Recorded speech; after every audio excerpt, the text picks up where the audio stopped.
ঠিক এক সপ্তাহ আগে পাকিস্তান সেনাবাহিনীর মুখপাত্র আমেরিকার এক সংবাদপত্রকে একটি ইন্টারভিউ দিয়েছিল।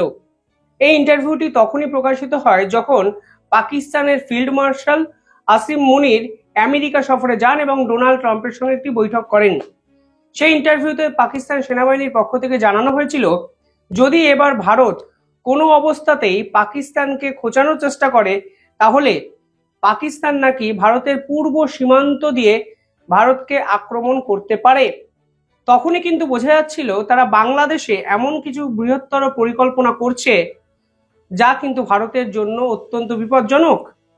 কালকে এই সংক্রান্ত একটি রিপোর্ট ভারতীয় গোয়েন্দাদের হাতে কিন্তু এসছে এবং এই রিপোর্ট যে রিপোর্ট আজকে গোয়েন্দাদের কাছে এসছে এবং সংবাদপত্রে প্রকাশিত হয়েছে তা কিন্তু ভারতের জন্য অত্যন্ত ভয়ঙ্কর এক ভবিষ্যৎকে নিয়ে আসতে পারে, তা কিন্তু অনেকেই মনে করছেন। এই টোটাল প্রতিবেদনটি 2 থেকে 3টে পয়েন্টে আমি আপনাদের ব্যাখ্যা করব।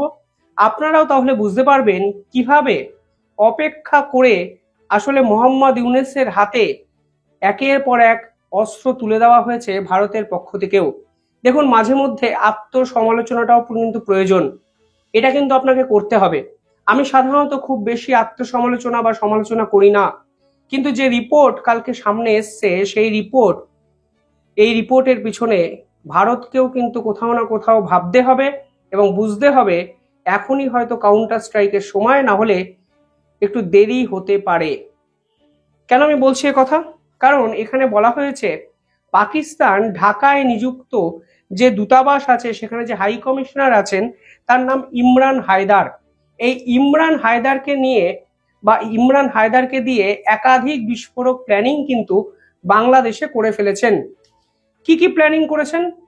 প্রথমত, বাংলাদেশ পাকিস্তান একসঙ্গে একটা মুসলিম রাষ্ট্রের কনফেডারেশন তৈরি করতে চাইছেন। এই কনফেডারেশনে কোন কোন দেশ থাকবে? বাংলাদেশ থাকবে, পাকিস্তান থাকবে, মালয়েশিয়া থাকবে এবং তুরস্ক থাকবে। কিছুদিন আগে মোহাম্মদ ইউনূস মালয়েশিয়া সফরে গেছিলেন, আপনারা অনেকেই জানেন। বর্তমানে বাংলাদেশের একাধিক ছাত্রনেতাও কিন্তু মালয়েশিয়া সফরে গেছেন। মালয়েশিয়া সফরে যাওয়ার পিছনে কারণটা কিন্তু এটাই ছিল যে বাংলাদেশ এবং পাকিস্তান উভয়ই চাইছে দক্ষিণ এশিয়ার সমস্ত মুসলিম রাষ্ট্রগুলোকে নিয়ে একটি বৃহত্তর কনফেডারেশন তৈরি করার। তাদের কাজ কি হবে সেটাও কিন্তু এই রিপোর্টে প্রকাশিত হয়েছে। সেই কনফেডারেশন ওরিয়েন্টেড একটি বৈঠক ইতিমধ্যেই কিন্তু হয়ে গেছে। সেই বৈঠকে কারা কারা ছিল জানেন? সেই বৈঠকে ছিল পাকিস্তানের আইএসআই, বাংলাদেশের যে সরকারের লোক তারা ছিল, সেখানে ছিল মালয়েশিয়ার গোয়েন্দা সংস্থা। খুব ইম্পর্টেন্ট একটা রিপোর্ট, আপনারা খুব মন দিয়ে শোনার চেষ্টা করুন, বোঝার চেষ্টা করুন কেন আমি বললাম আত্মসমালোচনাটা ইম্পর্টেন্ট। সেখানে ছিল মালয়েশিয়ার গোয়েন্দা সংস্থা এমআইও, এছাড়া তুরস্কের গোয়েন্দা সংস্থা মিল্লি ইস্তাবারাত। এই 4 প্রতিনিধি বা এই 4 সংগঠনের লোকেরা একটি মিটিং করেন এবং সেখানে একটি বৃহত্তর মুসলমান কনফেডারেশন জোট তৈরি করার জন্য কিন্তু অঙ্গীকারবদ্ধ হন এবং এই জোট কিন্তু পরবর্তীকালে ভারত পাকিস্তানের এই সময়টাকে এই সংঘাতটাকে কাজে লাগানোর চেষ্টা করবে, তা কিন্তু দিনের আলোর মতো আজকে পরিষ্কার। ইতিমধ্যেই আপনারা যদি দেখবেন তুরস্ক এবং মালয়েশিয়া বাংলাদেশের রাজনৈতিক, সামরিক এবং অর্থনৈতিক সেক্টরে কিন্তু প্রভাব বিস্তার করতে শুরু করে দিয়েছে। তুরস্কের কিন্তু এতটা খোলাখুলি আদান প্রদান বাংলাদেশের সাথে অন্তত 1 বছর আগেও কিন্তু আমরা দেখিনি। বাংলাদেশের রাজনৈতিক দল যারা ধর্মধারা পরিচালিত হয়, জামাতের মতো কিছু রাজনৈতিক দল, তাদেরকে কিন্তু সরাসরি ফান্ডিং করতে শুরু করে দিয়েছে তুরস্কের সরকার, কিংবা কিছুটা ঘুরপথে এনজিওদের কাজে লাগানোর চেষ্টা কিন্তু তুরস্কের পক্ষ থেকে করা হচ্ছে। আপনারা অনেকেই জানেন, কিছুদিন আগে ঢাকা বিশ্ববিদ্যালয়ের মতো একটি জায়গায় একটি পোস্টার দেখা গেছিল যেখানে তারা বৃহত্তর বাংলাদেশ গড়তে চেয়েছে ভারতের কিছু একটু অংশকে নিয়ে। ফলে সেসব পুরোটাই যে পরিকল্পিত তা কিন্তু আজকে দিনের আলোর মতো পরিষ্কার। পাশাপাশি এই যে কনফেডারেশন তৈরি হবে, এর লক্ষ্যটা কি জানেন? এর লক্ষ্যটা হলো পারমাণবিক তৎপরতা বাড়ানো। অর্থাৎ ঠিক যেভাবে ন্যাটো কাজ করে, অর্থাৎ একটি দেশের উপর যদি বাইরের কোনো দেশ আক্রমণ করে তাহলে ন্যাটো কান্ট্রিগুলো ওই পার্টিকুলার সদস্যভুক্ত দেশকে প্রোটেকশন দেয় আর্টিকেল 5 অনুযায়ী। আজকে মুসলিম রাষ্ট্রগুলো, দক্ষিণ এশিয়ার এই মুসলিম রাষ্ট্রগুলো চাইছে একে অপরের মধ্যে পারমাণবিক তৎপরতা বাড়াতে এবং সেনাবাহিনীর সাপোর্ট দিতে। অর্থাৎ বাংলাদেশের কাছে যদি নিউক্লিয়ার ওয়েপন নাও থাকে, তাহলে পাকিস্তান বাংলাদেশকে পারমাণবিক অস্ত্র তুলে দিতে পারে এই কনফেডারেশনের চুক্তি অনুযায়ী। একটা সোর্স, বাংলাদেশের একটি সোর্স আনন্দবাজারকে জানিয়েছেন, এই পরিকল্পনা যদি সত্যি হয় এবং সত্যি হওয়ার সম্ভাবনাই বেশি, তাহলে পারমাণবিক শক্তিধর মুসলমান কনফেডারেশন আত্মপ্রকাশ করবে, যা কিন্তু এই প্রথমবারের জন্য আমরা দেখতে পাবো।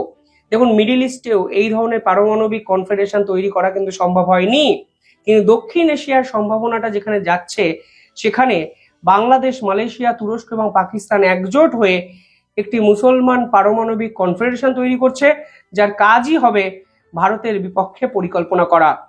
কেন ভয়ঙ্কর বুঝতে পারছেন? আমি ধারাবাহিকভাবে 6 মাস ধরে এই সকল রিপোর্টগুলো আপনাদের সামনে নিয়ে আসছি, কিন্তু আজকের এই রিপোর্টটা আমার মনে হয় সব থেকে বেশি ভয়ঙ্কর এবং বিস্ফোরক। এই ব্যক্তি আরো সংবাদপত্রকে জানিয়েছেন যে দক্ষিণ এশিয়ার যে ভারসাম্য, তা কিন্তু সম্পূর্ণ অন্য আঙিনায় বইতে পারে। এতদিন দক্ষিণ এশিয়ার পলিটিক্সটা ভারত দ্বারা কিন্তু পরিচালিত ছিল। এই দক্ষিণ এশিয়ায় চীন যখন ঢুকে যায়, তখন ভারত এবং চীনের দ্বৈরথ পারমাণবিক যুদ্ধের দিকে কোনো না কোনো সময় কিন্তু এই পরিস্থিতিকে নিয়ে যায়নি। কিন্তু এদের হাতে পারমাণবিক অস্ত্র তুলে দেওয়া মানে এরা কালকে কখন কি করবে কেউ জানে না। ফলে আলটিমেটলি এই যে ভারসাম্য, সেই ভারসাম্য কিন্তু পাল্টে দেবে, এবং ভারত পাকিস্তান যে সংঘাত, সেই সংঘাতেও কিন্তু এই কনফেডারেশন সরাসরি ইম্প্যাক্ট ফেলতে পারে। কারণ ভারত যদি পাকিস্তানের সঙ্গে যুদ্ধে জড়ায়, এই পারমাণবিক কনফেডারেশন অনুযায়ী বাকি যে 3 রাষ্ট্র, তুরস্ক, মালয়েশিয়া কিংবা বাংলাদেশ, তারা কিন্তু ভারতের উপর যে কোনো মুহূর্তে যে কোনোভাবে হামলা চালাতে পারে, ন্যাটোর মতো আর্টিকেল 5 অনুযায়ী, অর্থাৎ প্রতি মুহূর্তে সংঘাত। পাশাপাশি আজকে আরো একটি রিপোর্ট সামনে এসছে, সেখানে বলা হচ্ছে এই যে টোটাল পরিকল্পনাটা পাকিস্তান কাকে দিয়ে বাংলাদেশে করছে, তাদের হাই কমিশনারকে কাজে লাগিয়ে। অন্য দেশের হাই কমিশনার কিন্তু এই ধরনের কাজকর্ম করে না, কিন্তু দেশটার নাম পাকিস্তান, তারা এই ধরনের কাজকর্ম করতেই অভ্যস্ত। তাদের দেশের স্বরাষ্ট্রমন্ত্রী স্বয়ং বলেন যে আমরা ডার্টি গেম করেছি বা খেলেছি শুধুমাত্র ওয়েস্টার্ন কান্ট্রিদের জন্য দিনের পর দিন। ফলে এই যে নোংরা রাজনীতি, তার আমদানি বাংলাদেশে কিন্তু পাকিস্তানের এই হাই কমিশনার করেছেন, যার নাম ইমরান হায়দার। অত্যন্ত এফিশিয়েন্ট একজন ব্যক্তি। আপনি যদি এনার যদি রেকর্ডটা দেখেন, দেখবেন তিনি কিন্তু বিদেশ থেকে পড়াশোনা করেছেন, এবং এই যে পাকিস্তানের যে particular slogan free Kashmir, Azad Kashmir, সেই কাশ্মীরকে ফ্রি করে দাও, এই স্লোগানকে সমর্থন কিন্তু এই ইমরান হায়দার বিভিন্ন সময় করেছেন। একাধিক ইন্টারভিউতে কিন্তু দেখা গেছে তিনি বিভিন্ন জায়গায় পাকিস্তানের হয়ে কাজ করেছেন। সংযুক্ত আরব আমিরশাহী, স্পেন এবং বিশ্বের প্রভাবশালী বহু দেশে কিন্তু পাকিস্তানকে রিপ্রেজেন্ট তিনি করেছেন। এমনকি তিনি ভারতেও কিন্তু দিনের পর দিন কাজ করেছেন, এবং ভারতে কাজ করার সেই অভিজ্ঞতাটাকে কাজে লাগাতেই পাকিস্তান সরকার তাকে এই মুহূর্তে বাংলাদেশে নিযুক্ত করেছে। কারণ পাকিস্তানের বর্তমান প্ল্যান হলো বাংলাদেশকে সক্রিয় জঙ্গি ঘাঁটি বানানো, যেন ভারতকে যে কোনো মুহূর্তে বিপদে ফেলা যায়। এই ইমরান হায়দার এর আগে মায়ানমারে ছিলেন, অর্থাৎ বুঝতেই পারছেন দক্ষিণ এশিয়ার পলিটিক্সটা কিন্তু অত্যন্ত ভালো বোঝেন এই ব্যক্তি। বাংলাদেশ, মায়ানমার, ভারত কিংবা পাকিস্তান, এই যে চতুর্ভুজ দক্ষিণ এশিয়ার পলিটিক্সে আছে বর্তমানে, তাদের প্রত্যেকটি সম্পর্ক কিন্তু তিনি জানেন। ফলে এই ব্যক্তিকে এখন পাকিস্তান থেকে বাংলাদেশে পাঠানো হয়েছে হাই কমিশনার করে।